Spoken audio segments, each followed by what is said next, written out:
दोस्तों आप सभी का बहुत बहुत स्वागत है हमारे चैनल में। इस वीडियो के अंदर अभी हम लोग साइंस एंड विज्ञान इससे रिलेटेड इम्पोर्टेंट 40 क्वेश्चन देखने वाले हैं जो कि आपके आने वाले एग्जाम से railway, group D, NTPC, SSC, UP police और आने वाले सभी प्रतियोगिता परीक्षा के लिए काफ़ी इम्पोर्टेंट है। तो आप इस वीडियो को बहुत ध्यान से लास्ट तक देखिए और चैनल पर नया है तो चैनल को सब्सक्राइब कर पास में जो घंटी का निशान है उसे भी ऑन कर दें, ठीक है।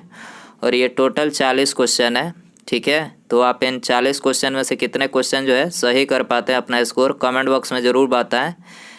तो देखिए शुरू करते हैं। पहला क्वेश्चन है, एक स्वस्थ मनुष्य के शरीर में प्रति 100 मिलीलीटर रक्त में लगभग कितने ग्राम हीमोग्लोबिन पाया जाता है। तो आपको बताना है कि 100 मिलीलीटर रक्त में जो है हीमोग्लोबिन कितने ग्राम पाया जाता है। तो ये पाया जाता है 12 से 16 ग्राम। याद रखना है कितना पाया जाता है, 12 से 16 ग्राम हीमोग्लोबिन पाया जाता है। इसके अलावा यदि हम बात करें कि रक्त में प्लाज्मा का प्रतिशत कितना होता है, तो प्लाज्मा का जो प्रतिशत होता है वो होता है 55 से 60% होता है, ठीक है। और प्लाज्मा का 90% जल, 7% प्रोटीन, 0.9% लवण तथा 0.1% जो है ग्लूकोज पाया जाता है, ठीक है। आपको ये भी बातें याद रखनी है। क्वेश्चन नंबर 2 है, सबसे छोटा जीवाणु बैक्टीरिया की लंबाई कितनी होती है। तो बैक्टीरिया की लंबाई आपको बताना है तो 3 से 5 माइक्रोमीटर, ठीक है। याद रखना है आपको 3 से 5 माइक्रोमीटर जो है बैक्टीरिया की लंबाई होती है। क्वेश्चन नंबर 3 है, जीवमंडल की सबसे छोटी कोशिका माइकोप्लाज्मा की लंबाई कितनी होती है। तो माइकोप्लाज्मा की लंबाई बताना है तो 0.3 माइक्रोमीटर। याद रखना है 0.3 माइक्रोमीटर जो है माइकोप्लाज्मा की सबसे छोटी कोशिका की लंबाई होती है, ठीक है। कौन सी क्रिया गैल्वेनाइजेशन कहलाता है। इन चारों में आपको बताना है कि इनमें से कौन सी क्रिया गैल्वेनाइजेशन कहलाता है। तो लोहे पर जिंक की परत को चढ़ाना, ठीक है। जंग से बचाने के लिए लोहे पर जिंक की परत को चढ़ाना क्या कहलाता है, गैल्वेनाइजेशन, ठीक है। याद रखना है गैल्वेनाइजेशन बोला जाता है। आंसर हो जाएगा डी। क्वेश्चन नंबर 5 है, सरसों का पौधा कितने घंटे में अपने वजन के बराबर पानी अवशोषित कर लेता है। तो सरसों का जो पौधा होता है तो अपने वजन के बराबर पानी जो है ये 5 घंटे, लगभग 5 घंटे में अवशोषित कर लेता है, ठीक है। आंसर हो जाएगा बी। क्वेश्चन नंबर 6 है, पृथ्वी को निम्न में से कौन सी परत सूर्य की अल्ट्रावायलेट किरणों से बचाती है। तो सूर्य की अल्ट्रावायलेट किरणों से कौन सी परत जो है बचाती है पृथ्वी को। तो ये ओजोन परत, याद रखना है ओजोन परत ही है जो सूर्य की अल्ट्रावायलेट जो किरणें आती है उससे जो है पृथ्वी को बचाती है, ठीक है। आंसर हो जाएगा ए। क्वेश्चन नंबर 7 है, माचिस के तिल्ली पर किसका मसाला उपयोग होता है। वेरी इंपॉर्टेंट क्वेश्चन है ये, बहुत बार क्वेश्चन एग्जाम में पूछा गया है। माचिस की तिल्ली पर किसका मसाला जो है उपयोग होता है। तो फास्फोरस, ठीक है। लाल फास्फोरस जो होता है वो वही इस्तेमाल किया जाता है माचिस के तिल्ली पर। आंसर हो जाएगा बी। क्वेश्चन नंबर 8 है, प्राणियों के वैज्ञानिक नाम लिखने के लिए किस भाषा का प्रयोग किया जाता है। तो भाषा बताना है प्राणियों को किस भाषा का प्रयोग किया जाता है, लैटिन भाषा। याद रखना है कौन सा भाषा, लैटिन भाषा का प्रयोग किया जाता है प्राणियों के नाम लिखने के लिए। निम्न में से कौन सा ग्रह हरे रंग का प्रकाश उत्सर्जित करता है। तो बरून, याद रखना है बरून जो ग्रह है ये हरे रंग का प्रकाश जो है उत्सर्जित करता है। इसके अलावा यदि हम बात करें मंगल ग्रह को, इसे लाल ग्रह के नाम से जाना जाता है। मंगल को जो है लाल ग्रह के नाम से जाना जाता है। शुक्र की बात करें तो शुक्र को जो है ये सांझ का तारा या फिर भोर का तारा इसे बोला जाता है, ठीक है। क्वेश्चन नंबर 10 है, विकसित होने पर रीढ़ की कुल हड्डियों की संख्या कितनी होती है। तो विकसित होने पर रीढ़ की जो कुल हड्डियों की संख्या होती है वो 26 होती है। कितनी होती है, 26। याद रखना है आपको, पी आंसर हो जाएगा। कार्निया और लेंस के बीच की दूरी को क्या कहा जाता है। कार्निया और लेंस की जो बीच की दूरी होती है उसको क्या कहा जाता है, एक्वस चैम्बर। क्या बोला जाता है, एक्वस चैम्बर। याद रखना है। क्वेश्चन नंबर 12 है, रुधिर को थक्का बनाने में कौन सी कोशिका सहायक होती है। रुधिर को थक्का बनाने में कौन सी कोशिका सहायक होती है। तो ये प्लेटलेट्स, ठीक है। प्लेटलेट्स जो होता है ये रुधिर को थक्का बनाने में सहायक होता है। इसके अलावा यदि हम बात करें रुधिर को थक्का बनाने में विटामिन कौन सा सहायक होता है, विटामिन के प्रोटीन पूछा जाए कि कौन सा प्रोटीन सहायक होता है, तो प्रोटीन फाइब्रिनोजेन नामक एक प्रोटीन होता है, ठीक है। यही जो है मतलब इसको थक्का बनाने में सहायता करता है। और थक्का बनने में कितना समय लगता है खून को, तो रक्त को जो है 2 से 5 मिनट लगता है थक्का बनने में, ठीक है, याद रखना है। प्रोजेस्टेरॉन हार्मोन का कार्य होता है, प्रोजेस्टेरॉन हार्मोन का कार्य होता है, तो देखिए इसका कार्य होता है, ये तीनों कार्य होता है, ठीक है। गर्भाशय की दीवार में रुधिर की मात्रा बढ़ाना, गर्भाशय को दीवार को मोटा करना, ठीक है, गर्भाशय को दीवार में वसा व ग्लाइकोजन का संचय करना, ठीक है, ये सभी जो है ये इसका कार्य होता है, याद रखना है। रक्तचाप उच्च रक्तचाप मानव शरीर के कौन से अंगों को प्रभावित करता है, तो इन दोनों को प्रभावित करता है, ठीक है, मस्तिष्क और वृक्क, ठीक है, इन दोनों को जो है उच्च रक्तचाप प्रभावित करता है, तो उपर्युक्त दोनों यहाँ पर करेक्ट हो जाएगा। इसके अलावा सामान्य मनुष्य का रक्तचाप पूछा जाए कितना होता है, तो सामान्य मनुष्य का जो रक्तचाप होता है वो होता है 120/80, याद रखना है कितना होता है, 120/80 होता है। अंडाशय के फटने व अंडाणु के निकलने के बाद क्या बनता है, तो ये बनता है कार्पस लुटियम, क्या बनता है, कार्पस लुटियम, ठीक है, आंसर हो जाएगा डी। क्वेश्चन नंबर 16 है, TSH का पूरा नाम क्या है, आपको बताना है TSH का पूरा नाम क्या है। तो देखिए इसका जो पूरा नाम है वो है थायराइड स्टिमुलेटिंग हार्मोन, क्या है, थायराइड स्टिमुलेटिंग हार्मोन जो है TSH का पूरा नाम है, आंसर हो जाएगा डी। क्वेश्चन नंबर 17 है, ऑक्सीटोसिन का स्रावण कहाँ से होता है, ऑक्सीटोसिन का स्रावण कहाँ से होता है, पिट्यूटरी से होता है, ठीक है, कहाँ से होता है, पिट्यूटरी से, सी आंसर हो जाएगा। दोस्तों यदि वीडियो पसंद आ रहा है तो प्लीज़ वीडियो को लाइक ज़रूर कर दें, ठीक है, और दोस्तों में शेयर भी कर दें, ठीक है, यदि कोई आपका दोस्त इन चीज़ों की तैयारी कर रहा है, ठीक है, तो आप उनको भी शेयर कर सकते हैं। और चैनल पर नया है तो चैनल को भी सब्सक्राइब करके बेल आइकन ऑन कर दें, ताकि जब भी मैं वीडियो जो अपलोड करूं उसका नोटिफिकेशन आपको समय से मिल सके, तो इसके लिए चैनल को सब्सक्राइब करना ज़रूरी है। कैल्शियम और फास्फोरस उपापचय का नियंत्रण करने वाला हार्मोन कहाँ से स्रावित होता है, कैल्शियम और फास्फोरस उपापचय का नियंत्रण करने वाला हार्मोन कहाँ से स्रावित होता है, तो ये पैराथायराइड से स्रावित होता है, आंसर हो जाएगा ऑप्शन डी। क्वेश्चन नंबर 19 है, हमारे शरीर में नमक की मात्रा कितनी होती है, बहुत बार ये क्वेश्चन एग्जाम में पूछा गया है, वेरी इंपॉर्टेंट ये क्वेश्चन है, ठीक है, आपको याद रखना है, वेरी इंपॉर्टेंट। तो आप सभी को पता ही होगा 0.4% जो है मानव शरीर में, माने हमारे शरीर में नमक की मात्रा होती है, सी आंसर हो जाएगा।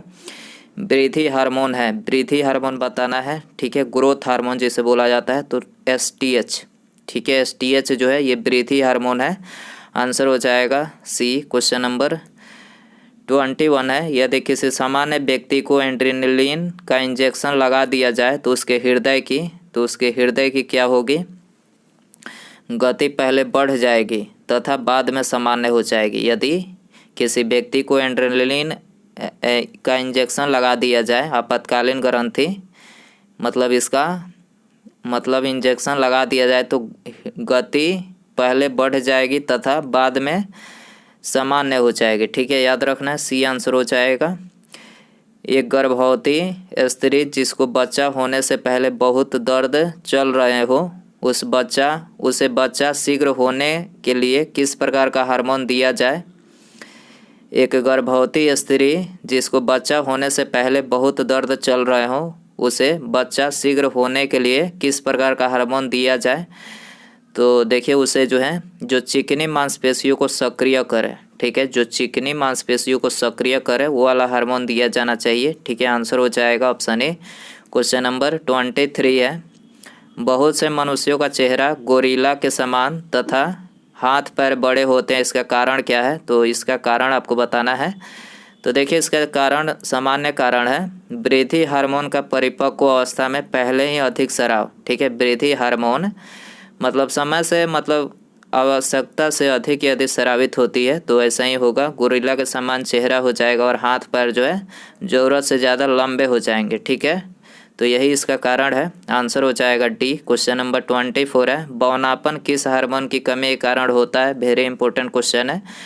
बौनापन किस हार्मोन की कमी के कारण से होता है? तो थायरॉक्सिन, याद रखना है, थायरॉक्सिन हार्मोन होता है, उसी के कारण से होता है। और एक एसटीएच वृद्धि हार्मोन, ये तो बताया ही है कि एसटीएच, ठीक है, एसटीएच और थायरॉक्सिन, थायरॉक्सिन का ही पार्ट है, ठीक है। आंसर हो जाएगा बी।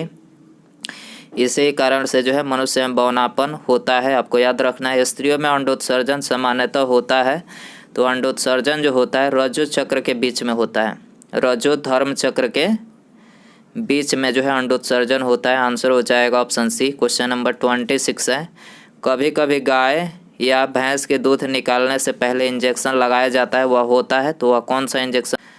27 है, वह कौन सी ग्रंथि है जो 7 वर्ष की आयु में समाप्त हो जाती है? तो 7 वर्ष की आयु में हाइपोथैलेमस ग्रंथि जो है समाप्त हो जाती है, ठीक है। एक दुर्घटना में 4 वर्षीय लड़के की पीयूष का अग्रभाग नष्ट हो गया, परंतु लड़का बच गया, आगे चलकर उसे क्या होने की संभावना है? तो देखिए, पीयूष एक ग्रंथि होता है, उसका अग्रभाग यदि नष्ट हो जाता है तो वृद्धि हार्मोन का स्रावन रुक जाएगा, ठीक है। वृद्धि हार्मोन जो होगा उसका स्रावन रुक जाएगा। तो लड़के में यदि कमी देखा जाए तो लड़के की लंबाई अधिक नहीं होगी, यही इसका कमी है। यदि वृद्धि हार्मोन का स्रावन ही नहीं होगा तो लड़के की लंबाई कैसे बढ़ेगी? तो लड़के की जो लंबाई है ज़्यादा मतलब अधिक नहीं बढ़ पाएगी, ठीक है। तो आंसर हो जाएगा सी। क्वेश्चन नंबर, सीरा में इंजेक्शन द्वारा इंसुलिन की अत्यधिक मात्रा देने से किसी व्यक्ति की मृत्यु का कारण हो सकता है, क्या कारण हो सकता है? तो ये हो सकता है रक्त में ग्लूकोज की मात्रा का अत्यधिक घट जाना, ठीक है। सीरा में इंजेक्शन द्वारा इंसुलिन की अत्यधिक मात्रा देने से किसी व्यक्ति की मृत्यु का क्या कारण हो सकता है? तो रक्त में ग्लूकोज की मात्रा का अत्यधिक घट जाना, ठीक है, इसी कारण से जो है मतलब मृत्यु हो सकती है। तो आंसर हो जाएगा बी। क्वेश्चन नंबर 30 है, निम्नलिखित में से कौन सा कथन सत्य है? सत्य कथन आपको बताना है इसमें। तो देखिए यहाँ पर पहला ही कथन जो है सत्य है, ठीक है। एलएच के प्रभाव से टेस्टोस्टेरोन का उत्पादन लीडिंग कोशिकाओं द्वारा होता है, ठीक है। एलएच के प्रभाव से टेस्टोस्टेरोन का उत्पादन लीडिंग कोशिकाओं द्वारा होता है, तो पहला ही कथन यहाँ पर करेक्ट है, ठीक है। रक्त थक्का बनाने या स्कंदन में किस प्रोटीन की आवश्यकता होती है? रक्त थक्का बनाने या स्कंदन में किस प्रोटीन की आवश्यकता होती है? तो ये फाइब्रिनोजन प्रोटीन की आवश्यकता होती है। वेरी इंपॉर्टेंट क्वेश्चन है, ठीक है। Fibrinogen protein. किसी महिला में मूछ दाढ़ी आने का क्या कारण हो सकता है? तो मूछ दाढ़ी यदि महिला की आ रही हो तो क्या कारण? हार्मोन का गड़बड़ी के कारण, ठीक है। हार्मोन की गड़बड़ी के कारण से मतलब इसी के प्रभाव के कारण से जो है महिला की मूछ दाढ़ी आ जाती है, ठीक है। तो आंसर हो जाएगा सी। क्वेश्चन नंबर 33 है, पीयूष हार्मोन में से किसका स्राव हाइपोथैलेमस के द्वारा नियंत्रित होता है? पीयूष हार्मोन में से किसका स्राव हाइपोथैलेमस के द्वारा नियंत्रित होता है? तो ये होता है ल्यूटिनाइजिंग हार्मोन यानी एलएच, वृद्धि कार्टिकोट्रापिन यानी एसीटीएच और थायरोट्रापिन, ठीक है। इन तीनों हार्मोन मतलब पीयूष हार्मोन में जो है हाइपोथैलेमस के द्वारा होता है इन तीनों का स्राव नियंत्रण, ठीक है। हाइपोथैलेमस के द्वारा मतलब इन तीनों का स्राव जो है ये हाइपोथैलेमस के द्वारा जो है नियंत्रित होता है, याद रखना है। इंसुलिन न बनने का क्या कारण होता है? तो इंसुलिन न बनने का जो कारण होता है वो होता है डायबिटीज मेलिटस, ठीक है। डायबिटीज मेलिटस के कारण से जो है इंसुलिन न बनता है। आंसर हो जाएगा डी। डायबिटीज मेलिटस किसके न बनने के कारण होता है? तो डायबिटीज मेलिटस जो है ये इंसुलिन के न बनने के कारण से होता है, ठीक है। आंसर हो जाएगा बी। क्वेश्चन नंबर 36 है, निम्न में से अंतःस्रावी ग्रंथि प्रतिरक्षा से संबंधित है? कौन से अंतःस्रावी ग्रंथि प्रतिरक्षा से संबंधित है? तो ये संबंधित है थाइमस, ठीक है। थाइमस जो है ये अंतःस्रावी ग्रंथि प्रतिरक्षा से संबंधित है। आंसर हो जाएगा बी। क्वेश्चन नंबर 37 है, जीवन रक्षक हार्मोन किस ग्रंथि द्वारा स्रावित होता है? जीवन रक्षक हार्मोन किस ग्रंथि द्वारा स्रावित होता है? तो एड्रेनालिन, एड्रीनल जो ग्रंथि होती है, एड्रीनल ग्रंथि के द्वारा स्रावित होता है जीवन रक्षक हार्मोन। आंसर हो जाएगा ऑप्शन ए। क्वेश्चन नंबर 38 है, आयोडीन की कमी से होने वाला रोग है, आयोडीन की कमी से गाइटर रोग होता है। ठीक है, याद रखना है कौन सा रोग? गाइटर रोग, घेंघा रोग बोला जाता है उसे, गाइटर रोग होता है। ठीक है, आंसर हो जाएगा सी। कलम चल क्यों नहीं रहा है? गाइटर रोग होता है, याद रखना है आपको। कौन सी अंतःस्रावी ग्रंथि वृद्धावस्था में निष्क्रिय हो जाते हैं? कौन सी अंतःस्रावी ग्रंथि वृद्धावस्था में निष्क्रिय हो जाते हैं? तो ये थाइमस निष्क्रिय हो जाते हैं। इसी कारण से जो है मनुष्य जो है बुढ़ापा की ओर मतलब ज़्यादा तेज़ी से जाता है। बुढ़ापा यदि समय से पहले आ रहा है तो इसका मतलब है आपके अंदर जो है थाइमस ग्रंथि निष्क्रिय हो चुके हैं। ठीक है, याद रखना है आपको। नर में द्वितीय लैंगिक लक्षणों के लिए आवश्यक हार्मोन है, नर में द्वितीयक लैंगिक लक्षणों के लिए आवश्यक हार्मोन है, कौन सा हार्मोन है? तो ये है टेस्टोस्टेरोन। ठीक है, कौन सा है? टेस्टोस्टेरोन है। आंसर हो जाएगा ये 41 है। मादा में द्वितीयक लैंगिक लक्षणों के लिए आवश्यक हार्मोन है, मादा में द्वितीयक लैंगिक लक्षणों के लिए आवश्यक हार्मोन कौन सा है? तो है एस्ट्रोजन। ठीक है, एस्ट्रोजन मादा में है। ठीक है, आंसर हो जाएगा ऑप्शन सी। क्वेश्चन नंबर 42 है, सार्वजनिक वितरण के लिए दिया जाने वाले खाने के नमक में थोड़ी मात्रा में आयोडाइड मिला दिया जाता है। ऐसा इसलिए करते हैं ताकि, तो देखिए ऐसा इसलिए करते हैं ताकि गलकंड यानी ग्वाइटर का होना रोका जा सके। ठीक है, सार्वजनिक वितरण के लिए दिया जाने वाला खाना के नमक में थोड़ी मात्रा में आयोडाइड मिला दिया जाता है। क्यों मिला दिया जाता है? तो गलकंड यानी ग्वाइटर का होना रोका जा सके। ठीक है, इसीलिए मिलाया जाता है। आंसर हो जाएगा सी। उसके बाद यहाँ पर हमारा अगला क्वेश्चन है, यौनारंभ के समय व्यक्ति के शरीर में विशिष्ट परिवर्तन आने के लिए उत्तरदायी हार्मोन कौन सा है? देखिए, यदि मनुष्य दाढ़ी मुछाने लगती है, एक तरह से देखा जाए तो दाढ़ी मुछाने लगती है, तो इसके लिए कौन सा हार्मोन उत्तरदायी है ये बताना है आपको। तो आपको 4 ऑप्शन दिया गया है, ये आपके लिए होमवर्क क्वेश्चन रहेगा। सही आंसर आप कमेंट बॉक्स में ज़रूर बताइए। ठीक है, सही आंसर कमेंट बॉक्स में ज़रूर बताइए और अपना स्कोर भी कमेंट में बताइए। और वीडियो यदि आपको पसंद आया रहेगा तो प्लीज़ वीडियो को लाइक कर दीजिएगा। चैनल पर नया है तो चैनल को तो सब्सक्राइब करना ही करना है। ठीक है, और अपने दोस्तों में से भी शेयर कर दीजिएगा। ठीक है, मिलते हैं अगले वीडियो में। नमस्कार, जय हिंद।